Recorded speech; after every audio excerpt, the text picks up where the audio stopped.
ప్రభుకు స్తోత్రములు. ఈ మన్నా ఉదయకాలపు మన్నా కాన్ఫరెన్స్ కు చేరి వచ్చిన మరి ప్రియులు, పెద్దలు, దైవ సేవకులు, సహోదర సహోదరులందరికీ కూడా ప్రభు నామం పేరిట హృదయపూర్వక వందనాలు చెల్లిస్తా ఉన్నాను. మరి సమయాన్ని మనం సద్వినియోగం చేసుకోవడానికి ప్రయత్నం చేద్దాం.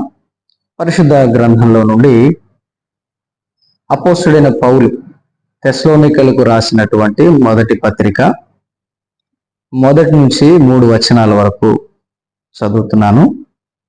తండ్రి అయిన దేవుని యందును ప్రభు అయిన యేసు క్రీస్తునందును ఉన్న తెస్సలోనికల సంఘమునకు పౌలును సిల్వానును తిమోతియును శుభమని చెప్పి వ్రాయునది.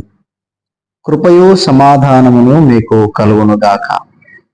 విశ్వాసముతో కూడిన మీ పనిని, ప్రేమతో కూడిన మీ ప్రయాసమును, మన ప్రభు అయిన యేసుక్రీస్తునందలి నిరీక్షణతో కూడిన మీ ఓర్పును మేము మన తండ్రి అయిన దేవుని ఎదుట మానక జ్ఞాపకము చేసుకొనుచు, మా ప్రార్థనల యందు మీ విషయమై విజ్ఞాపనము చేయుచు మీ అందరి నిమిత్తము ఎల్లప్పుడూ దేవునికి కృతజ్ఞతాస్తుతులు చెల్లించుచున్నాము. ప్రభు ఈ వాక్యము మన వెనికిడిలో దీవించి శ్రేష్టమైన తలంపులను అనుగ్రహించి మన ఆత్మీయ జీవితములను ప్రభువే బలపరిచి నడిపించును గాక. ప్రభునందు ప్రియులారా, ఈ ఉదయకాల సమయంలో దేవుడు మనకు మంచి ఆరోగ్యమునిచ్చి ఆయుష్నిచ్చి ఈ విధంగా ప్రభు సన్నిధానంలో ప్రభుని స్తుతించుటకు, ఆయన మాటలు ధ్యానించడానికి ప్రభు మనకు చక్కని కృప అనుగ్రహించారు. చదవబడినటువంటి ఈ లేఖనం దైవజనుడైన పౌలు గారు తెస్సలోనికలో ఉన్నటువంటి సంఘానికి ఈ ఉత్తరాన్ని రాస్తూ ఉన్నాడు. ఈ సంఘము అపోస్తుల కార్యం 17వ అధ్యాయంలో 1 నుంచి 9 వచనాలు మనం చూస్తే పౌలు గారి యొక్క 2వ స్వార్థ పరిచర్యలో ఏర్పడినటువంటి సంఘం అని మనం గమనించగలుగుతాం. తెస్సలోనికలో పౌలు అక్కడ కొన్ని వారాలుండి దేవుని సువార్తను ప్రకటించగా అనేకులైన అన్యజనులు ప్రభు అయిన యేసుక్రీస్తును విశ్వసించి ప్రభువును అలాగే అపోస్తులను వారు వెంబడించిన సందర్భం మనకు అక్కడ కనబడుతుంది. ఆ విధంగా ప్రారంభించబడిన ఈ సంఘానికి పౌలు కొంతకాలం తర్వాత ఈ ఉత్తరాన్ని వ్రాస్తూ, మేము మీకోసం ప్రార్థన చేస్తున్నాము, మీ విషయమై మేము దేవునికి కృతజ్ఞతాస్తుతులు చెల్లిస్తూ ఉన్నాము అని వారిని మెచ్చుకుంటూ, వారిని అభినందిస్తూ ఈ పత్రికలో ఈ చదవబడిన ఈ సందర్భంలో మాట్లాడుతున్నాడు. ఏమిటి అంటే, వారిని మెచ్చుకుంటున్న మెప్పుకోల్లో ఒక 3 ప్రాముఖ్యమైన విషయాలు మనకి ఇక్కడ కనబడతాయి. చదువుకున్న భాగంలో 2-3 వచనాల్లో. ఒకటి, వారిలో ఉన్న విశ్వాసాన్ని చూచి, రెండవది వారికి ఉన్న ప్రేమను చూసి, మూడవది వారు కలిగి ఉన్న నిరీక్షణను చూసి. అదే అంటున్నది, విశ్వాసముతో కూడిన మీ పని, ప్రేమతో కూడిన ప్రయాస, నిరీక్షణతో కూడిన ఓర్పు, వీటి విషయంలో మేము మానక దేవునికి కృతజ్ఞతలు చెల్లిస్తున్నాము అని. ప్రియులారా,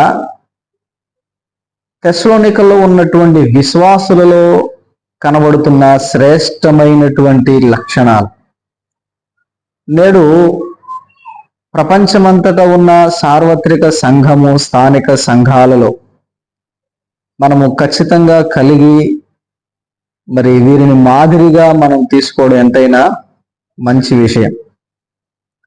వీరిలో 3 లక్షణాలను పౌలు గుర్తు చేస్తున్నాడు. విశ్వాసము, రెండవది ప్రేమ, మూడవది నిరీక్షణ. ఈ 3 కూడా గొప్ప ఆధ్యాత్మికమైన జీవితానికి పునాదుల వంటి. అయితే విశ్వాసము ఏం చేస్తుంది అంటే, వారు విశ్వాసంతో పని చేశారు. రెండవది ప్రేమను బట్టి, ప్రేమ కలిగి ప్రయాసపడ్డారు. మూడవది నిరీక్షణతో ఓర్చుకున్నారు అని. ఈ 3 చాలా ప్రాముఖ్యమైనవే. మనకున్న సమయంలో క్లుప్తంగా వీటిని మనం ఆలోచన చేయడానికి ప్రయత్నం చేద్దాం. మొట్టమొదటిది పౌలు వీరిని అభినందిస్తూ అంటున్నాడు, విశ్వాసముతో కూడిన మీ పని అన్నారు. అంటే వీరు విశ్వసించారు, ఆ విశ్వాసము వీళ్ళతో పని చేయిస్తుంది. నిజమే, విశ్వాసము ఒక వ్యక్తిని లేకపోతే విశ్వాసిని ఊరకే ఉండనివ్వదు. మనలో ఉన్న విశ్వాసము ఏదో ఒక పని చేసేటట్లుగా చేస్తుంది. ఏదో ఒక పని అంటే ప్రభు కొరకు మనము పని చేసేటట్లుగా, ప్రయోజనకరమైన పని, క్రియలతో కూడిన పని. యాకోబు గారు కూడా 2వ అధ్యాయంలో 14వ వచనంలో అంటాడు కదా, క్రియలు లేని విశ్వాసము మృతము అన్న. క్రియలు కలిగినటువంటి విశ్వాసం ఉండాలి. అంటే విశ్వాసం ఉంది అంటే ఖచ్చితంగా దానికి క్రియలు ఉంటాయి అని. వీళ్ళు విశ్వాసంతో చేసిన పనిని ప్రశంసిస్తూ ప్రభుని స్తుతిస్తున్నాడు. ఇంతకు వీరు ఏం పని చేశారు అంటే, మనం 7-8 వచనాలు గనక చూడగలిగితే పౌలు గారు అంటున్నాడు, కాబట్టి మాసిదోనియాలోను అకయాలోను విశ్వాసులందరికీ మాదిరి అయితిరి అన్న. అంటే ఈ తెస్సలోనికలో ఉన్నటువంటి విశ్వాసులు వారి విశ్వాసాన్ని బట్టి వారు చేసినటువంటి పని ఏదైతే ఉందో అది మాసిదోనియా, అకయా అనే ప్రాంతాల్లో ఉన్న విశ్వాసులకు గొప్ప మాదిరిగా అనిపించింది, మాదిరిగా కనిపించింది. అట్లయితే వీళ్ళు మాదిరి గల విశ్వాసులు. మాదిరి ఎవరిని చూసి మాదిరి నేర్చుకుంటాం, మాదిరి తీసుకుంటాం? పని చేసేవాళ్ళని, సోమరులను మాదిరిగా తీసుకోలేం కదా. బాగా కష్టపడి చదువుకునే వాళ్ళని చూసి తల్లిదండ్రులు తమ పిల్లలకు చెప్తారు, చూడరా అలా ఆ పిల్లవాడిని చూసి నేర్చుకో, వాడు ఎంత చక్కగా చదువుకుంటాడు, ఎంత మంచిగా పని చేస్తాడు, కాస్త చూసి నేర్చుకో అని మంచి పని చేసే వాళ్ళని, ప్రయాసపడే వాళ్ళని చూపించి వీళ్ళని మాదిరిగా తీసుకోమని చెప్పడం మనం చూస్తూ ఉంటాం. అయితే ఈ తెస్సలోనికలో ఉన్న విశ్వాసులు ఎట్లాంటి వారంటే ఇతరులకు మంచి మాదిరిని చూపిస్తున్నారు. చెడ్డ మాదిరిని చూపించే వాళ్ళు కూడా ఉంటారండి. కొంతమంది వాళ్ళను మాదిరిగా తీసుకొని చెడిపోయే వాళ్ళు కూడా ఉన్నారు. ఇంకా ఏమంటారంటే, వాళ్ళకంటే మేమేమి, వాళ్ళు చేసేదానికంటే, వాళ్ళు చేసే చెడ్డ పనుల కంటే మేము చేసిన పెద్ద ఎక్కువేమీ కాదు అని సమర్థించుకుంటారు. కానీ ఈ తెస్సలోనికలో ఉన్న విశ్వాసులు ఎంత మంచి మాదిరి గలవాళ్ళు అంటే పౌలు వారిని మెచ్చుకుంటున్నాడు, నీ మాదిరిని చూచి అని. వారు ఇతర సంఘాల వాళ్లకు మాదిరిగా ఉన్నారు. వారు అరే మనం కూడా ఇలాగూ ప్రభు కోసం పని చేయాలి అనే విధంగా వీళ్ళు ఇతరులకు మాదిరి అయ్యారు. ఏమిటి వాళ్ళ మాదిరి అంటే, ఎందుకనగా మీ యొద్ద నుండి ప్రభు వాక్యము మాసిదోనియాలోను అకయాలోను మ్రోగెను, అక్కడ మాత్రమే గాక ప్రతి స్థలమందును దేవుని ఎడల ఉన్న మీ విశ్వాసము వెల్లడియాయను.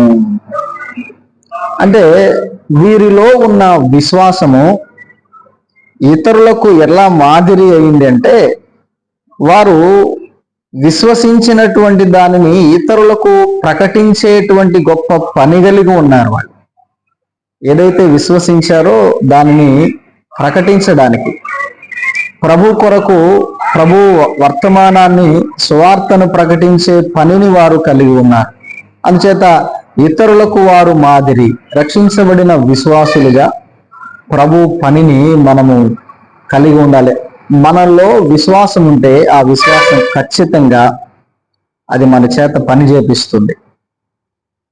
ప్రభు కొరకు పని. వీరు సంఘముగా ఏర్పడిన తొలి దినాల్లోనే గొప్ప శ్రమలను ఎదుర్కొన్నారు, ఉపద్రవాలను ఎదుర్కొన్నారు. పౌలు గారు అంటాడు, మీరు గొప్ప ఉపద్రవమందు వాక్యాన్ని అంగీకరించి ప్రభువును మమ్మును పోలి నడుచుకున్నారు అని. కాబట్టి విశ్వాసము వారి చేత పని చేపిస్తుంది. మనలో విశ్వాసం ఉందంటే దానికి ఖచ్చితంగా క్రియలు కనబడతాయి, మన విశ్వాసాన్ని వెల్లడిపరిచే విధంగా. ఉదాహరణకు హెబ్రీలకు రాసిన పత్రికలో 11వ అధ్యాయం 4వ వచనంలో మనం చూస్తే, అక్కడ హేబేలు విషయమైనటువంటి ఒక మాట ప్రస్తావించబడి, అతడు విశ్వాసము ద్వారా ఏం చేశాడు అంటే దేవునికి ఇష్టమైన బలిని అర్పించాడు. 4వ వచనం, విశ్వాసమును బట్టి హేబేలు కయీను కంటే శ్రేష్టమైన బలి దేవునికి అర్పించెను అని. ఇక్కడ విశ్వాస వీరుల పట్టిక 11వ అధ్యాయంలో విశ్వాసం ద్వారా భక్తులు ఆనాడు వారు చేసిన పనులను ప్రస్తావించబడ్డాయి. 7వ వచనంలో చూస్తే, విశ్వాసమును బట్టి నోవహు అది వరకు చూడని సంగతులను గూర్చి దేవుని చేత హెచ్చరింపబడి భయభక్తులు గలవాడై తన ఇంటి వారి రక్షణ కొరకు ఒక ఓడను సిద్ధము చేశాడు. నోవహులో ఉన్న విశ్వాసం అతడు ఓడను నిర్మించేటట్లుగా చేసింది దేవుని మాటను బట్టి. అలాగే హేబేలులో ఉన్నటువంటి విశ్వాసము శ్రేష్టమైన దేవుడు కోరుకొనిన అంగీకరించే విధంగా అర్పణను సమర్పించేది పని హేబేలు చేత చేయించింది. విశ్వాసం అనేది మనలో ఉంటే అది మనల్ని ఊరికే ఉంచదు, దేవుని కొరకు మనం పనిచేసేటట్లుగా చేస్తుంది. అలాగే విశ్వాసము యాకోబు జ్ఞాపకం చేసినట్లుగా క్రియలు లేకపోతే అది మృతం, అది నిష్ప్రయోజనం, అది జీవము లేని దానితో సమానం అని చెప్పారు. కాబట్టి విశ్వాస జీవితంలో మనం దేవుని కొరకు పని చేయాలి, దేవుని కొరకు పని చేయాలి. రక్షించబడిన ప్రతి ఒక్కరూ ప్రభు పనిని చేయవలసినటువంటి భారం, బాధ్యత మనందరి మీద ఉంది. ఇదిగో ఈ తెస్సలోనికలో ఉన్న విశ్వాసులను పౌలు ఉద్దేశించి చాలా గొప్పగా మెచ్చుకుంటున్నాడు, మీరు విశ్వాసంతో కూడిన పని చేస్తున్నారు అని. ఇంకా చెప్పడానికి చాలా సంగతులు ఉన్నాయి విశ్వాసంతో చేసేటువంటి పనులను గురించి. అయితే ఈ 3 విషయాలు మనం ఆలోచించాలి కనుక ఈ భాగాన్ని మనం దాటి వెళ్దాం. ఒకటి, విశ్వాసంతో కూడిన పని. విశ్వాసము మన చేత పని చేపిస్తుంది, ఇతరులకు మనం మాదిరి కలిగిన విశ్వాసులుగా ఉండేటట్లు చేస్తుంది. అంతేకాదు, వాక్యాన్ని లేకపోతే సువార్తను ప్రకటించేటట్లుగా చేస్తుంది. 7-8 వచనాలు ఉన్నాయి అక్కడ. మీ విశ్వాసము వెల్లడి ఆయను అంటే వీరు సాక్ష్యము కలిగినటువంటి విశ్వాసులుగా, వీరి విశ్వాస సాక్ష్యము వెల్లడి అయింది, ప్రచురించబడింది, ప్రకటించబడింది. తెస్సలోనికలో ఉన్న వాళ్ళు ఎంత మంచి విశ్వాసం కలిగిన వాళ్ళు, ఎన్ని ఉపద్రవాలు వచ్చినా, ఎంత శ్రమ ఎదురైనా వారు ప్రభువుని విడిచిపెట్టలేదు, వాక్యాన్ని విడిచిపెట్టలేదనే గొప్ప సాక్ష్యాన్ని వారు కలిగి ఉన్నారు. ఇక 2వ విషయానికి మనం వస్తే, 2వది వారిలో కనబడే గొప్ప లక్షణం ఏమంటే ప్రేమతో కూడిన ప్రయాస. వారిలో ప్రేమ ఉంది. ఒకటి విశ్వాసము, 2వది ప్రేమ. విశ్వాసిలో ఖచ్చితంగా ప్రేమ అనేటువంటి సందర్భం లేకపోతే ప్రేమను కలిగి ఉండడం అనేది ఖచ్చితత్వం. ఇది వీరిలో ప్రేమ ఉంది. ప్రేమ ఏం చేస్తుంది? ప్రయాసపడేటట్లుగా చేస్తుంది. ఖచ్చితమే, నిజమే.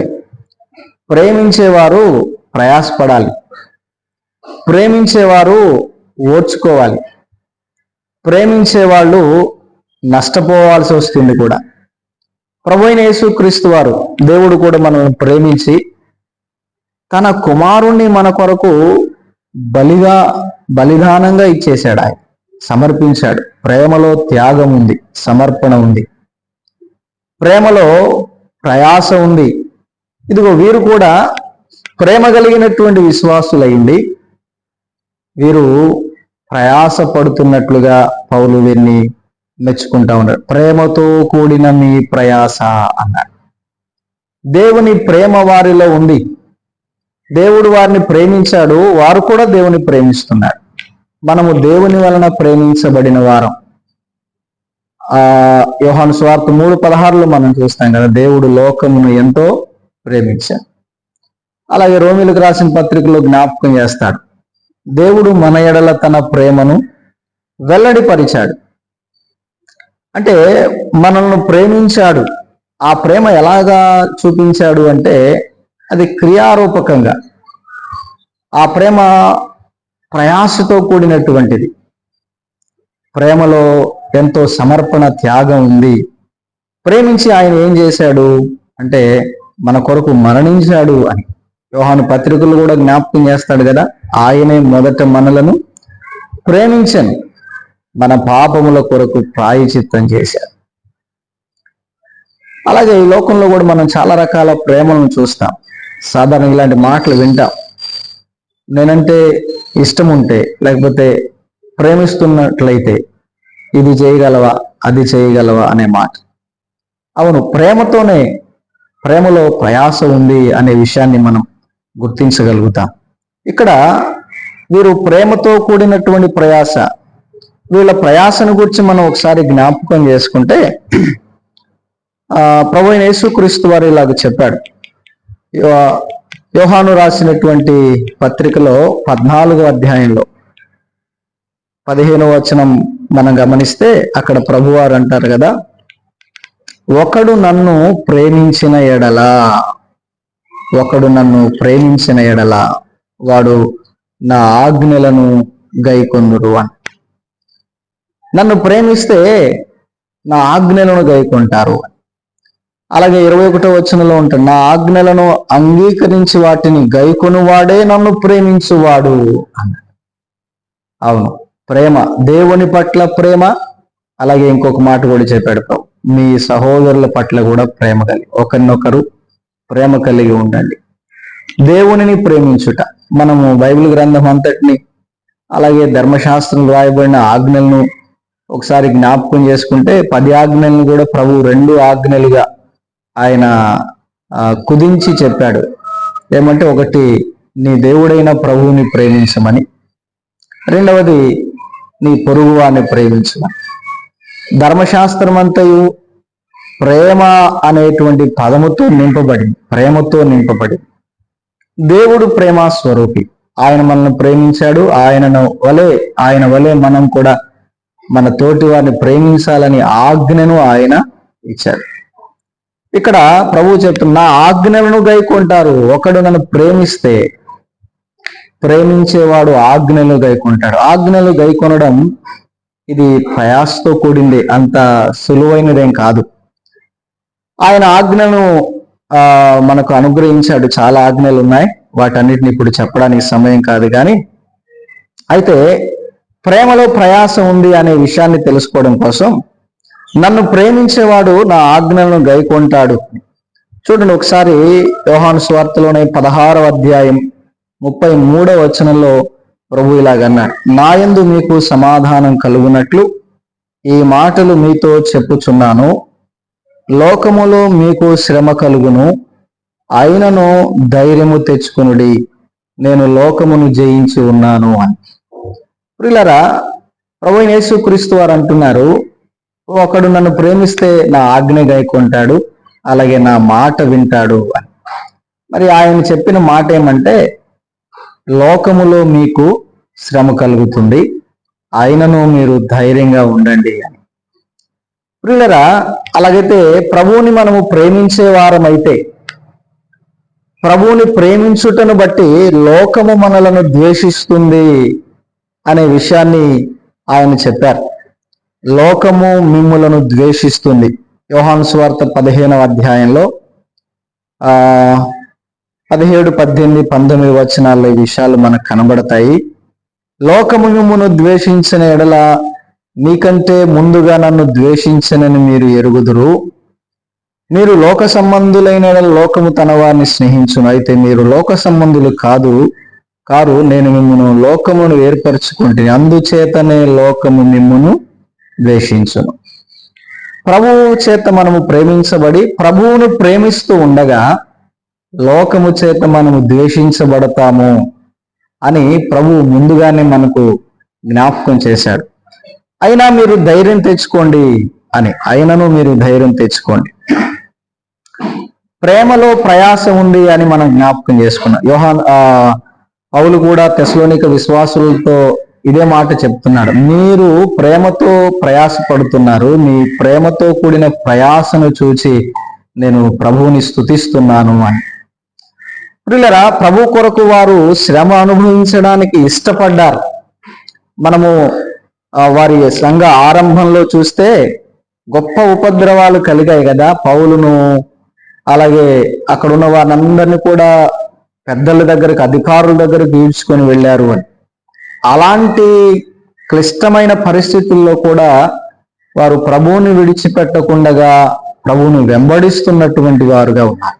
ఒకసారి అపోస్తల కార్యాల గ్రంథం 14వ అధ్యాయము వచనం 22లో మనం చూస్తే 14:22లో ఇక్కడ శిష్యుల మనస్సులను దృఢపరచి విశ్వాసమందు నిలకడగా ఉండవలెనని అనేక శ్రమలను అనుభవించవలెను, అనుభవించి మనము దేవుని రాజ్యములో ప్రవేశించవలెనని వారిని హెచ్చరించిరి, అనగా ప్రోత్సాహపరిచి.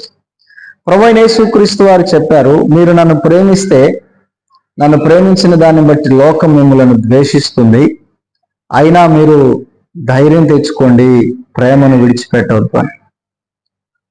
అలాగే శిష్యులు కూడా అదే నేర్పించారు సంఘానికి. మనము అనేకమైన శ్రమలను అనుభవించాల్సి ఉంది, కాబట్టి మీరు ధైర్యంగా ఉండండి అని ప్రోత్సాహపరుస్తున్నారు, హెచ్చరిస్తున్నారు. మనము తప్పకుండా దేవుని రాజ్యంలో ప్రవేశిస్తాం. ప్రియులారా, ప్రేమలో ప్రయాస ఉంది, ప్రేమలో ప్రయాస ఉంది. మనము దేవునిని ప్రేమించే వారమైతే దేవుని కొరకు తప్పకుండా ప్రయాసపడతాం. నేడు మనం లోకంలో చూస్తున్నాం, చాలా మంది దేవుని సేవకులు ప్రభువుని ప్రేమించి సువార్తను ప్రకటిస్తుండగా లోకము ద్వేషిస్తూ ఉంది, దూషిస్తుంది, కొన్ని సందర్భాల్లో మరి శ్రమ పెడుతుంది కూడా. కొన్నిసార్లు మరణింపజేసే పరిస్థితులు, మరణానికి అప్పగించుకునే పరిస్థితులు. లోకము చేత ద్వేషించబడుతూ దేవుని ప్రేమను ప్రకటిస్తున్నటువంటి సేవకులు, విశ్వాసులు ఎంతో మంది మనం చూస్తా ఉన్నాం. అవును, ప్రేమలో ప్రయాస ఉంది, ప్రయాస. అందుకే పౌలు కొరింథీ సంఘానికి రాస్తూ అంటాడు, క్రీస్తు యేసునందు మీ ప్రయాస వ్యర్థం కాదు అని. ఈ తెస్సలోనికలో ఉన్న వాళ్ళు ప్రేమతో ప్రయాసపడుతున్నారు ప్రభు కొరకు. ప్రేమలో ప్రయాస ఉంది. యేసు ప్రభు వారు చెప్పారు, అలాగే శిష్యులు చెప్పారు, శ్రమ కలుగుతుంది, ప్రయాస కలుగుతుంది మీకు, అయినా ధైర్యం తెచ్చుకోండి, ప్రేమను మీరు విడిచిపెట్టొద్దా. ఏమండి, ప్రేమ లేకపోతే ప్రయాస పడే ఆ మనస్సు ఎవరికి ఉండదు. ఏదైనా మనం ఒక పని చేయాలంటే, కష్టమైన పని చేయాలంటే దాన్ని ఇష్టంగా ఎప్పుడు చేయగలుగుతారు? ప్రేమ ఉన్నప్పుడే. ప్రేమ లేకపోతే ఆ పనిని ఎవ్వరూ కూడా చేయడానికి ముందుకు రారు, అంత కష్టపడడానికి ఇష్టపడరు.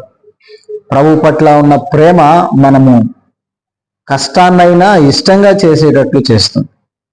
ప్రభువు కూడా మనల్ని ప్రేమించి ఆయన తన ప్రాణం ఇవ్వడానికి ఇష్టపడ్డాడు. గెత్సేమనే తోటలో ఆయన అప్పగింపబడబోయే రాత్రి ఆయన ఏం చేశాడు? తండ్రితో మాట్లాడుతూ ప్రార్థన చేస్తూ, ఈ గిన్నెను నా యొద్ద నుండి తీసివేయను అని ప్రార్థన చేస్తూ, అయినా కూడా నీ చిత్తమే సిద్ధించునుగా. అంటే ప్రయాస ఉంది, కష్టం ఉంది, శ్రమ ఉంది, బాధ ఉంది, అయినా అనుభవించడానికి ఇష్టపడ్డాడు. కారణం అందులో ప్రేమ. మన పట్ల ఆయనకున్నటువంటి ప్రేమ ఆ ప్రయాసను, ఆ కష్టాన్ని, ఆ బాధను, ఆ శ్రమను ఇష్టంగా అంగీకరించి అనుభవించడానికి ఆయన ఇష్టపడ్డాడు. ప్రియులారా, ప్రభువుని మనము ప్రేమించే వారమైతే, ప్రభు ఆజ్ఞలను ప్రేమించే వారమైతే ప్రభు కొరకు మనము ప్రయాసపడాల్సి ఉంటుంది. అదే తెస్సలోనికలో ఉన్న విశ్వాసుల్లో మనం చూసి నేర్చుకోగలిగిన గొప్ప మాదిరి. వారు ప్రేమతో కూడిన ప్రయాసను కలిగి ఉన్నారు. అలాగే ఈ తెస్సలోనిక సంఘానికే పౌలు ఆ సంఘము యొక్క ఆరంభంలో వారికి చెప్పిన మాట ఒకటి మనము జ్ఞాపకం చేసుకుంటే, తెస్సలోనిక పత్రికలో మొదటి పత్రిక 3వ అధ్యాయంలో 1 నుంచి 4 వచనాలు ఉన్నాయి. కానీ మనము సమయాన్ని సద్వినియోగం చేసుకోవడానికి చిన్న మాట చదువుకుందాం. మధ్యలో నుంచి చదువు. మేము మీ యొద్ద ఉన్నప్పుడు మనము శ్రమను అనుభవించవలసి ఉన్నదని మీతో ముందుగా చెప్పితిమి కదా, అలాగే జరిగినది, ఇది మీకు తెలియను అన్నారు. వారి దగ్గర ఉన్నప్పుడే విశ్వాసులైన ఆ సమూహానికి చెప్పాడు, మనం అనేకమైన శ్రమలను అనుభవించాల్సి ఉంది, కాబట్టి మీరు ధైర్యంగా ఉండండి, నేను మీతో ముందుగానే చెప్పాను, ఇప్పుడు అది అలాగే జరిగింది అంటూ వారిని ప్రోత్సహిస్తూ ఈ పత్రిక రాశాడు. ప్రేమలో ప్రయాస ఉంది, ప్రేమలో ప్రయాస ఉంది. పిల్లరా, మరి సమయం అయిపోతుంది కనుక మూడో విషయాన్ని అలాగే చదువుకొని మనం ఈ వర్తమానాన్ని ముగించుకుందాం. మూడవది నిరీక్షణతో కూడిన ఓర్పు అని. వీరికి నిరీక్షణ ఉంది. ఈ నిరీక్షణలో ఓర్పు ఉంది అనే విషయాన్ని మనం గమనించగలం. రోమపత్రిక 8వ అధ్యాయంలో 24-25 వచనాల్లో అక్కడ మనం నిరీక్షణ గలవారమై రక్షించబడితిమి అన్నారు. నిరీక్షణ గలవారమై రక్షించబడ్డాం. నిరీక్షణ ఓర్చుకుంటుంది, ఓపికతో కనిపెడుతుంది. ఏమిటి రక్షణ అంటే, రక్షణ 3 విధాలు. ఒకటి ఆత్మరక్షణ, రెండవది అనుదిన రక్షణ, మూడవది దేహ విమోచన. కాబట్టి మనం ఆత్మలో రక్షించబడ్డాం, అనుదినము కూడా రక్షించబడుతున్నాం. ఇప్పుడు నిరీక్షణతో కూడినటువంటి రక్షణ కోసం ఎదురు చూస్తున్నాం. అది ప్రభు ప్రత్యక్షమైనప్పుడు తప్పకుండా మార్పు, మనము దేహ విమోచన జరిగి పరిపూర్ణంగా మనము రక్షించబడతాం. ఆ రక్షణ కొరకు మనము దానికోసం కనిపెట్టుకొని రక్షించబడ్డాము అనే విషయాన్ని పౌలు జ్ఞాపకం చేస్తున్నాడు. కాబట్టి తెస్సలోనికలో ఉన్న విశ్వాసులు, ఒకటి విశ్వాసం ఉంది, దానితో వారు పనిచేశారు. రెండవది ప్రేమ ఉంది, ప్రేమతో ప్రయాసపడ్డారు. మూడవది వాళ్ళకి నిరీక్షణ ఉంది. ఆ నిరీక్షణ వాళ్ళని సిగ్గుపరచనివ్వకుండా వారు పొందబోయే రక్షణ కోసం ఎదురు చూస్తూ ఉన్నారు. అలాగున మనము కూడా విశ్వాస, ప్రేమ, నిరీక్షణలు కలిగి ప్రభు కొరకు ఎదురు చూద్దాం. ప్రభు తలంపులు మన వెనికిడిలో దీవించును గాక. ఆమేన్. ఈ వీడియో మీకు నచ్చినట్లయితే లైక్ చేయండి మరియు షేర్ చేయండి. సబ్స్క్రైబ్ చేయడం మాత్రం మర్చిపోకండి. సబ్స్క్రైబ్ బటన్ పక్కనే ఉన్నటువంటి గంట సింబల్ కూడా మీరు నొక్కండి. అప్పుడు మాత్రమే మేము అప్లోడ్ చేసే ప్రతి కొత్త వీడియో నోటిఫికేషన్ ద్వారా మీకు అందుతుంది. Thank you for watching.